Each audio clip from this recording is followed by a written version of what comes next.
Prior to my injury, I was doing tattoo modelling. I was only probably around the 80-90 kilo mark. And then I had my spinal injury that I suffered in 2016. And as a result of that, I gained quite a bit of weight. The number just kept going up and up and up. Brands started noticing me and it kind of got the ball rolling into plus size modelling. Coming into the spotlight in a body that didn't feel like my own was quite jarring. I was unhappy, I was uncomfortable, and I didn't feel like myself. So I went on holidays with my mum to see myself through the lens of a camera, not posed, not styled. It was quite upsetting. That was a turning point for me, those photos. When I got back, I started going to the gym, started seeing the nutritionist and kind of altering my food habits at that point. At my heaviest, I weighed about 140 kilos. I currently weigh 70.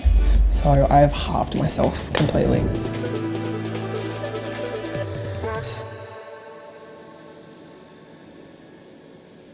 How does it make you feel looking through those photos? Yeah, it's pretty shocking.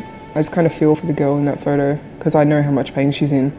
Come such a long way since then.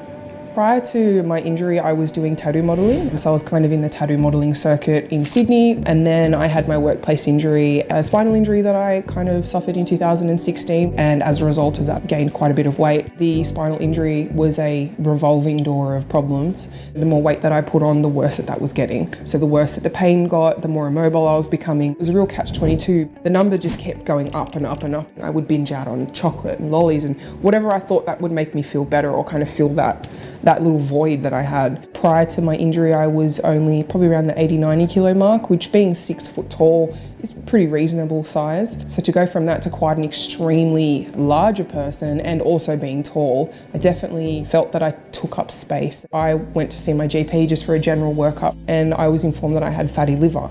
And I had never had any obesity-related illnesses. The fatty liver was a huge wake-up call for me because it was something that I couldn't see. I'm looking at the photos now and I can see that I'm, living my best life as best I could at the time, I guess. I remember how uncomfortable I was and how hot I was all the time.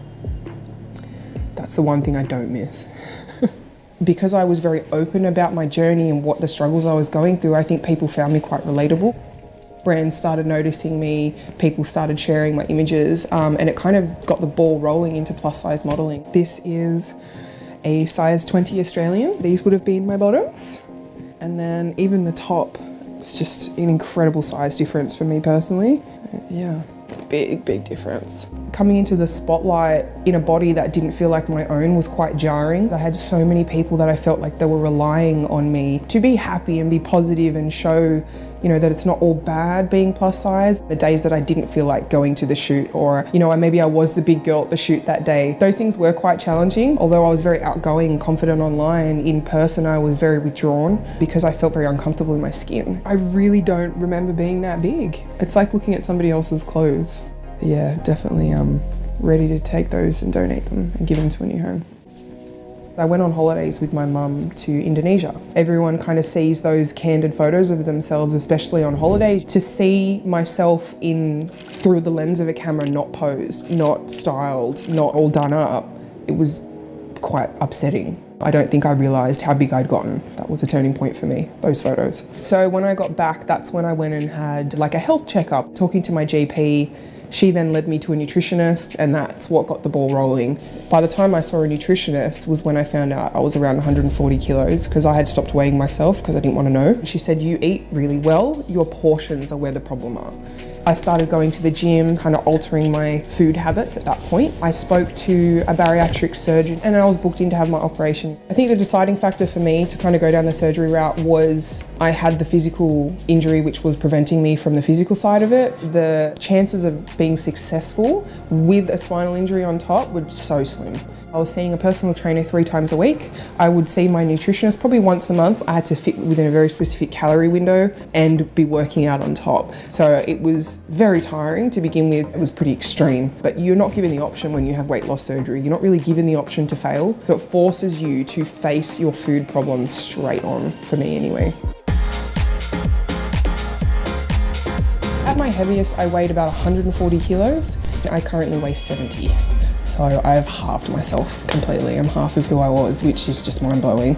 It's taken me about 1.5 years to lose the total amount. I'm coming up to my 2 years almost now since starting my big journey. All finished for today. I've had a really good workout. I'm just super excited for my steam room now though. A little bit scared of the bikini, but I think I can do it.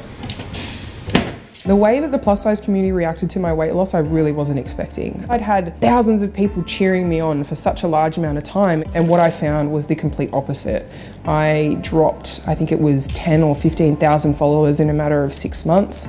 I had a lot of backlash in my inboxes of people saying that they could no longer support me, they no longer found me relatable. I felt very rejected from a community that I felt very involved in. The feedback that I was getting more so was that they found it toxic to their mental health, and that was their way of protecting their bubble and their mental health. I had been in their shoes, so I was very torn between two minds of, I'm really hurt by this, but I also understand. I think it kind of opened my eyes to people are quite happy to watch you fail, but they're not as happy to watch you succeed. And that's a very hard lesson that I had to learn throughout this process.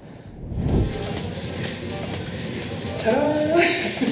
I would never have reached for a leopard print bikini before, but now I just love it, so why not? Living my best life. Prior to my weight loss journey, I was a very confident person anyway, but now I feel like I have a whole new lease on life. I am able to do shopping and groceries without it impacting my spinal injury. Not carrying all those extra kilos of weight just makes my life smoother and easier. My relationship with my body now is a whole another phase again. So I had my pre-injury body, and then I was thrown into just this insane change of a very plus size body, and now I'm going through another change of quite a slim body. What it's kind of taught me is to ride the wave of the change. It's almost like I'm a new person, just being reborn over and over again. I never really thought that I would ever be able to achieve something like I have. It's given me a whole sense of confidence in the sense that I realise how strong I am as a person now.